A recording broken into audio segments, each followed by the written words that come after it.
It's great to have you here on the Clark Howard Show. You know, our mission is to serve you with advice and information that empowers you so you make better financial decisions in your life. And in today's show, I'm really sore about something that I just got. It's a home internet bill. And one of the alternatives I've talked about has pushed through a price increase. I want to tell you how their new prices work. And I want to talk about how you shop around for home internet. So later, there's a segment of the population who've been completely ignored about financial advice, and it's older women. And I'm going to tell you where the gap is and how I think we should fix that. So I got a notice of my monthly internet bill that has been $70 a month. And it said, we wanted to let you know we're charging your monthly bill, and it's $121. $121. And I thought, what in the world? And I may have gotten some kind of email that went into spam. First I knew was $121, and I've been actively shopping. And obviously, I'm going to move my internet, and I want to talk about how you go about that process. But also, I've talked a lot about how Verizon, in areas where they don't have monopoly phone service, and T-Mobile around the country, and more zips, offer wireless home internet. And both of them offer a much better deal to their wireless phone subscribers than they do to what in their orbit they call non-customers, if you're just getting internet from them. But T-Mobile, that had been a screaming deal, $25 a month for their wireless phone subscribers, $50 a month for people that are not T-Mobile customers, much less than you pay the monopoly phone company or the cable monster. But now T-Mobile is offering wider and wider coverage for their wireless home internet, and along with the wider coverage, more addresses covered, and they got millions of home internet customers now. They've now raised the price a lot. So people that are T-Mobile wireless phone subscribers now pay $40 a month on most T-Mobile plans, and people that are non-customers pay $60 a month. So it's not the screaming deal it was before, but potentially a lot cheaper than you've had elsewhere. And so it's fine for streaming video, it's fine for calling, it's fine for pretty much everything, email, web surfing.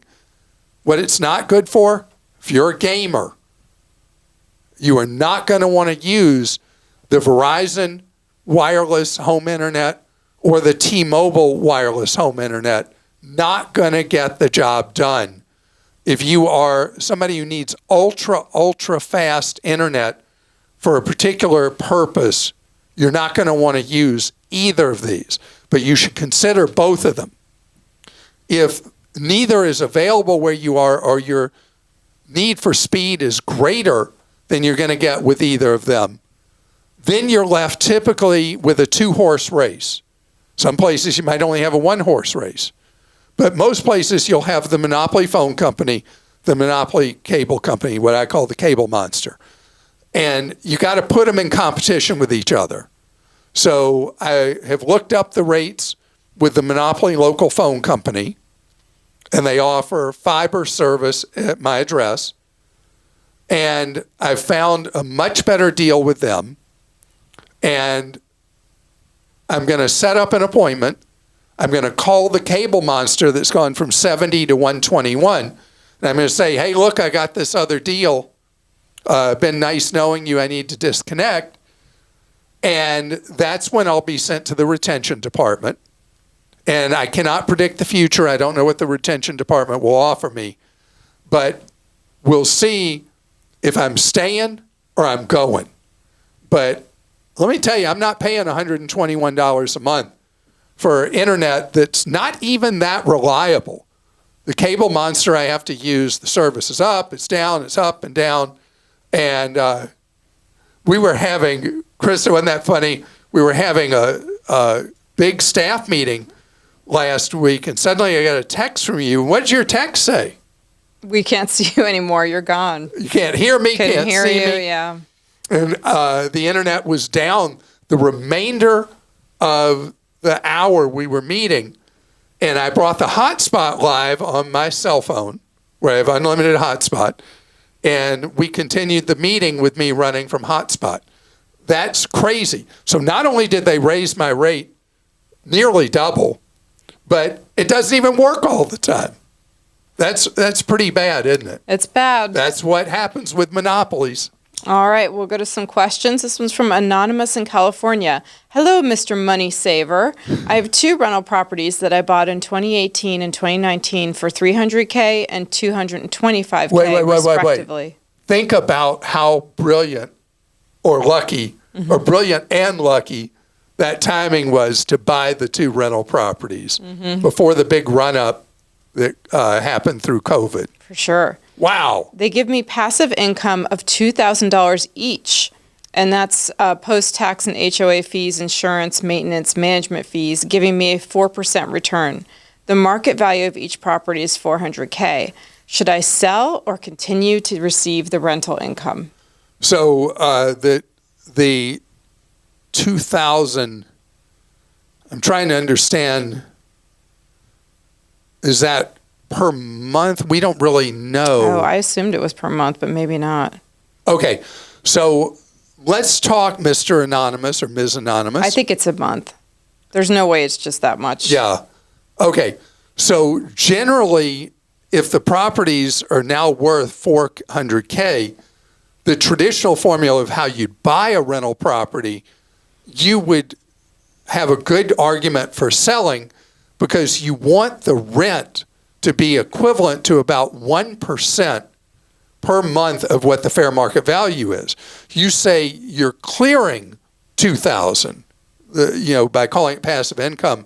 I'm gathering you're clearing $2,000 a month, which means your gross rental income must be higher.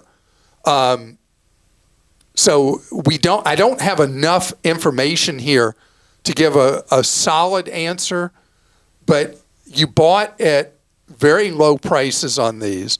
You have embedded capital gains. They may be a good pair of properties to keep because you're in at so low a cost. On the other hand, if you don't like being a landlord and you just hate dealing with the tenant calling and saying this is broken or that's broken or whatever, if being a landlord is not the joy you thought it would be, then that would be a good argument for selling because you've had these very nice gains in a relatively, extremely short period of time.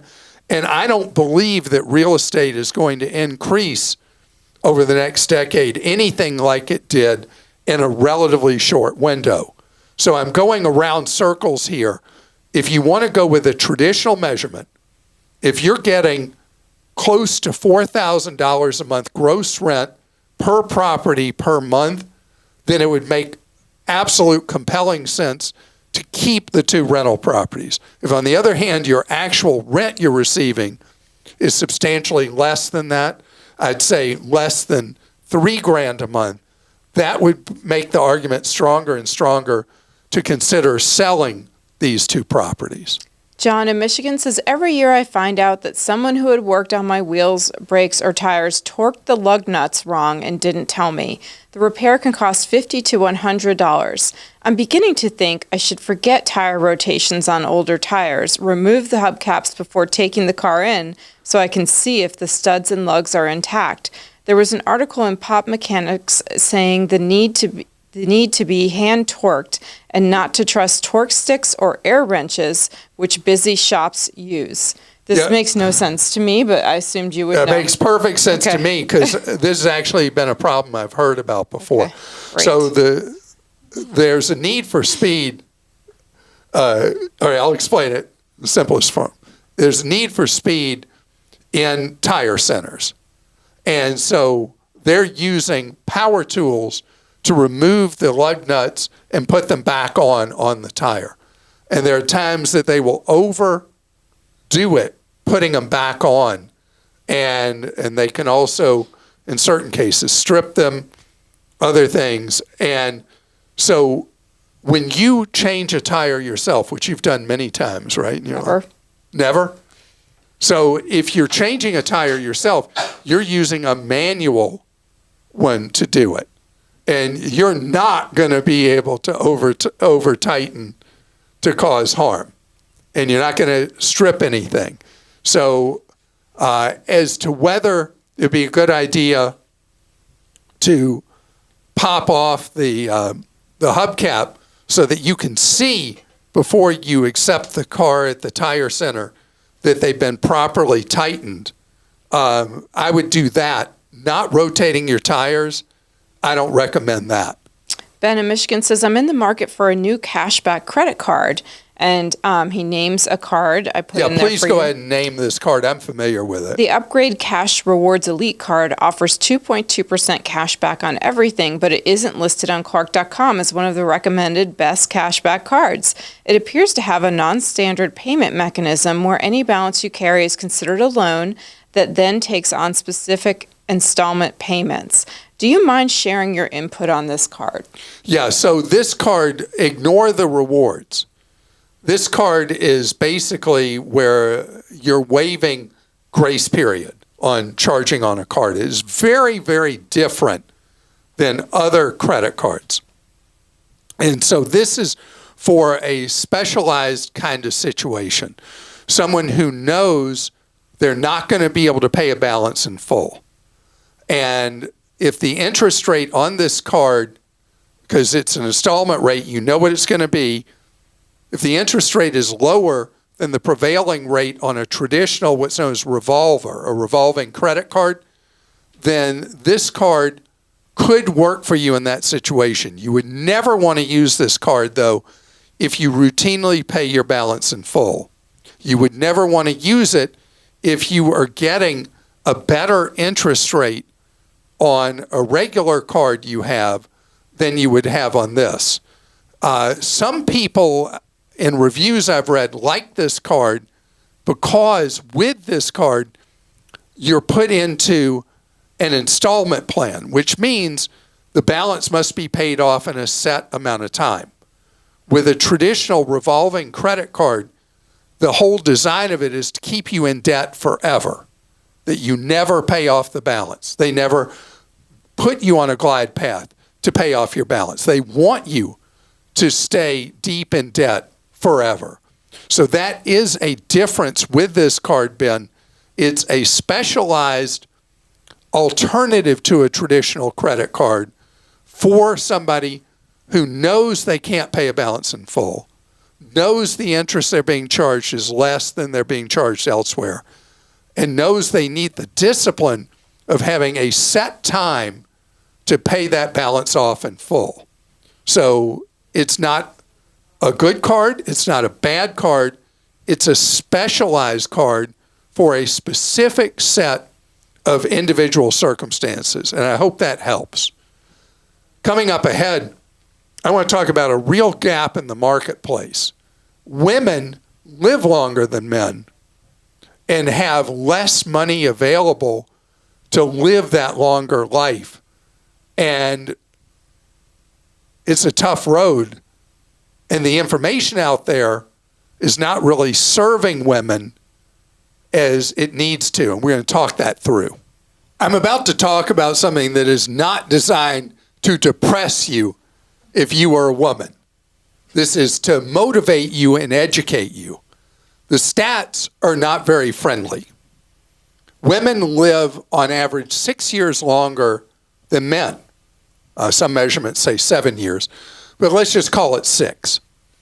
And women have interruptions in the years of work that men don't often face, usually because of kids or taking care of elderly parents. You can have a family of 4 adult boys, 1 adult woman, and the adult daughter is the one expected to take care of aging parents, not any of the 4 adult sons. I mean, it's just the way it is.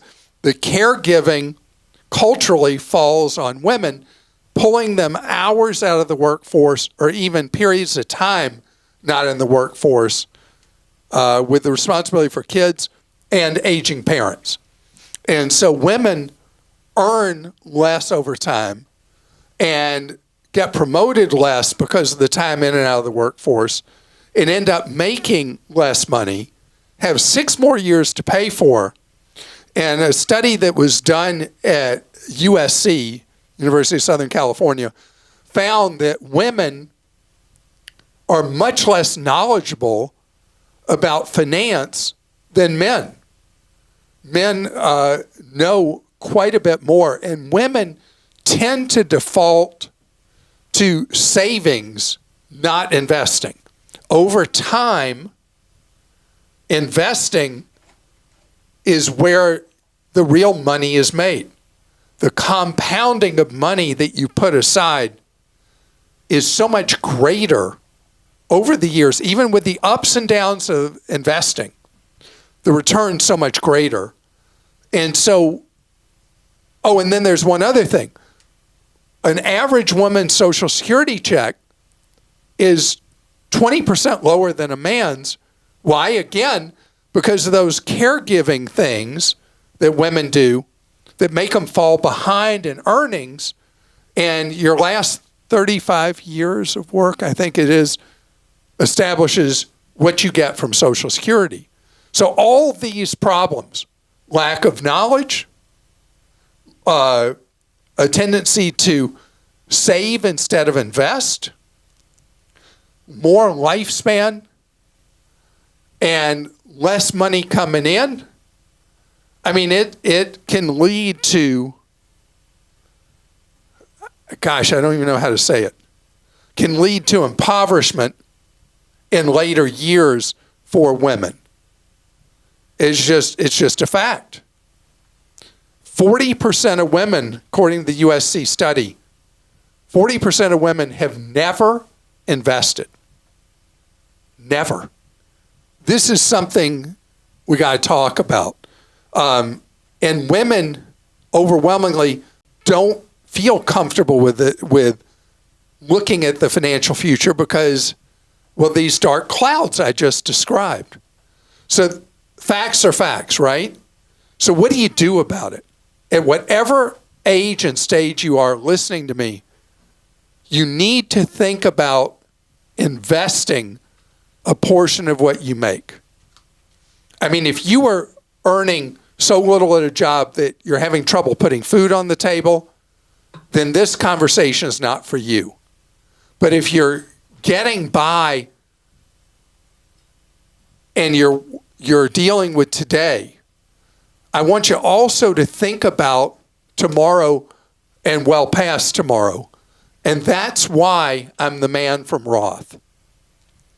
If you work at a job that has a 401k and there's a Roth investment version available of it, I want you in it.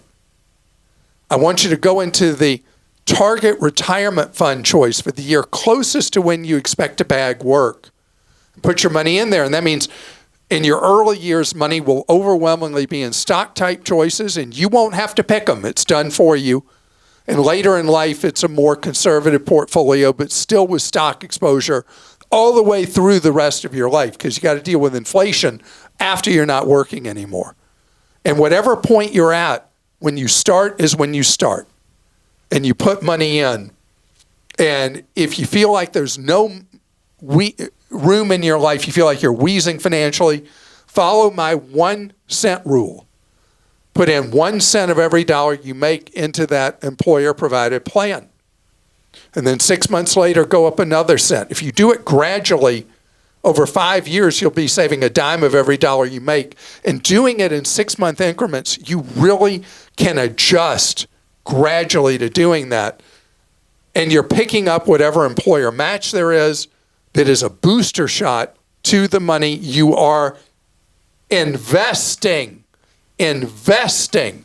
not saving. Do not fear the down years, because the natural progression of the free market is people who start businesses want to make money. They want to come up with a better way to do something, a more efficient way to do it, a more profitable way to do it with a service or a product. And over time, your wealth will grow because you become a part owner of those enterprises. And know that this is something not to wait till tomorrow on. I want you to get started on saving and investing for tomorrow today. Something I also wanted to mention is if you're married and you're not working, you can do a spousal IRA, a spousal Roth IRA. And a lot of people don't realize they can do that. And I also just want to say, because I've seen this happen to a lot of women, that you should definitely try to have access to all of your accounts. If you're married, you should have insight into everything, all the logins, and like you and Lane, I know, go through your accounts regularly and look at where everything is. It's just, I've seen people, including my mother, who have no idea how to access anything. And if something were to happen and you're on your own with it, I think it's just good to have the knowledge anyway and just be a participant. Because I've seen some people who sort of buried their head in the sand, like, I don't need to handle that, but it really is important to know what's going on. Well, sure. When my dad died, I was at a fairly young age, a young adult, and my mom had zero knowledge of their finances and had zero credit in her own name. She never understood, and she became really vocal about this, how important it is for women to know what there is and to make sure that women had their own credit identity as well as their partner or spouse or husband or whatever. And so this is important stuff. Now, I only talked about the Roth 401k. If you work at a place or you run your own business and you don't have a traditional employer retirement plan, you can do the Roth IRA I always talk about. We have a simple guide to setting one up at Clark.com and starting to put money into it. If you own your own business, there are other vehicles saving for retirement that even if you're older, you are allowed with those to shovel enormous amounts of money in if you are self-employed. There are a variety of plans, including a self-employed or solo 401k. That's for one person company that allows you to set up a Roth and put, giant amounts of money in it if your business is really profitable. And if you have employees, you can set up a very simple thing known as a SEP, where you put money aside for you and your employees as well. So you're both building money for the future. All right, we'll go to questions. Beth in Illinois says, I'm so happy to see you addressed how to delete Google information. That was on Clark.com. Yet I hesitate because we've been hearing for a long time that Google tracks everything. Can we really trust a website that offers data deletion going backwards and ongoing in the future? Or is this trickery to pull us into something even more sinister and damaging where our privacy is concerned? Thanks a lot. So Beth, if we freaked you out about Google, know there are alternatives. As a browser, you can look at, an example, the Brave browser. There are email services you can use that are very private that we've talked about before. And you can do things to avoid using Google as search. Google dominates search. You can use DuckDuckGo, which from the beginning was built as an alternative to the privacy invasion that's built into Google search. So there are things you can do, and I'm not trying to make you paranoid when we write about this at Clark.com. The point is for you to know And if you are a Google user, that you should fix these privacy settings that we've shown you how to do online. Or you could consider using different email, different search, different browser, because there are now a number of choices that do protect your privacy. Email, I've had a Proton Mail account for years. You have a Proton Mail, don't you? No? Proton Mail is especially private for people where both parties download it. It's Swiss, if I remember right. And it is very protective of communications and privacy. Alex in Texas says, Mr. Howard, as a child who grew up... You're going to say that? Well, that's what Alex is trying to be polite. Okay. As a child who grew up listening to you in my parents' old 1990s Honda Accord, you should take pride in how many people you have impacted over the years. I'm 30 now, working with a government salary as my income source. I own a home at 2.85% that I rent out. I have almost $200K invested between my Roth TSP and Roth IRA account. I have never had any debt besides a mortgage and purchase I-bonds throughout the year as my emergency savings account. Somewhat unexpectedly, I will soon be stationed outside the USA for around 3 years. I set aside almost $40K in savings for a home down payment that is no longer needed in the near future. What are some good mutual funds or ways that I can invest the money for a future liquidation in around 5 years? And to all the listeners, you don't need a fancy salary with weird Insta Snapgram side hustles. Focus on what is important. Live well below your means. Student debt is avoidable, and anyone worth knowing doesn't care what kind of car you drive. So great. Alex, also thank you for all that inspiration and motivation for your fellow listener or viewer. And thank you for your service to our country. It's clear reading between the lines that you're going to serve our nation somewhere overseas on a multi-year deployment or tour. And I'm grateful to you for being there for your fellow Americans. As far as where you'd put the money, if you don't put it in savings, the money you have towards the down payment, you could put it 5-year window. I'm going into an area that I have to be very nervous talking about, but the alternative that is a recommended system is that you put a big chunk of it in savings. Savings is earning a decent rate of interest right now, and the rest you put into a total stock market index fund.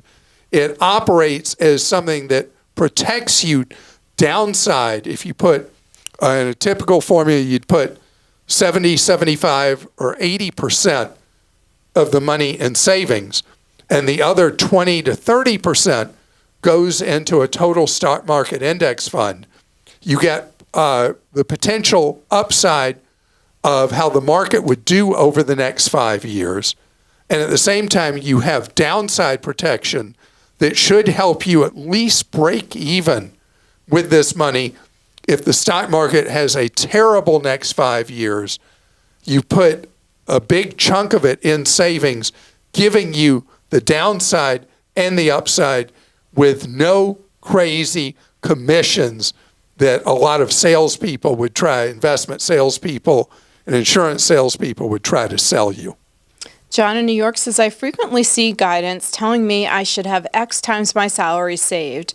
But how does that account for promotions and merit increases? This is a good problem to have, but contribution caps limit abilities to meet a growing target. How can I account for a moving goalpost when reading X times my salary? So, John, okay, so the whole idea of you should have X times your salary by this time, by this age of your life, is a goal to reach for. And as long as your mentality is such that you are continuing to put aside and invest, and you're hitting nice milestones with how much money you have managed to save at 30, at 40, at 50, at 60, you're doing what you're supposed to do. This is art, not science. The whole idea is to give you a goal to reach, because the idea of having, at different stages of your life, having so many times your salary saved and really that means, I said save there 3 times, means invested for your future, is that you have the compound effect over time where the money you already have in there will continue to grow quite nicely. And you look at these charts that show that you get enough years behind you and your money starts growing, not exponentially, but the curve starts bending up nicer and nicer. And that's why you need to have a direction in place where you're X times at different ages, so that when you hit the point you want to retire, you've got enough money there, enough cushion that you'll be fine. Don't freak out about the details about promotions leading to more money later and merit increases and people who got bonuses and all that. Just keep your target going towards X times at each 5 years, 10 years, whatever it is that gives you more peace of mind. And that will guide you whether you need to be putting more money aside. If you're maxing out what you can put in a workplace retirement plan, in an IRA, you can put money in an investment account outside of that. You won't have the tax-free you'd have with Roths, but you'll have tax advantage because you're putting in after-tax dollars. They're growing in that fund. If you're in index funds or ETFs based on indexes, you're growing with virtually no tax. And when you do have to sell those way down the road, doesn't have to be retirement, you're paying very advantageous capital gains tax instead of much higher ordinary income tax like savings are taxed. So that's just an idea, just a direction for you, and you're doing the right stuff. If you're worrying about this, I guarantee you're doing good stuff and doing the right stuff to build that long-term financial security. And I hope you have an absolutely wonderful rest of your day. Remember what we're devoted to, you learning ways to save more, spend less, and don't let anyone ever rip you off.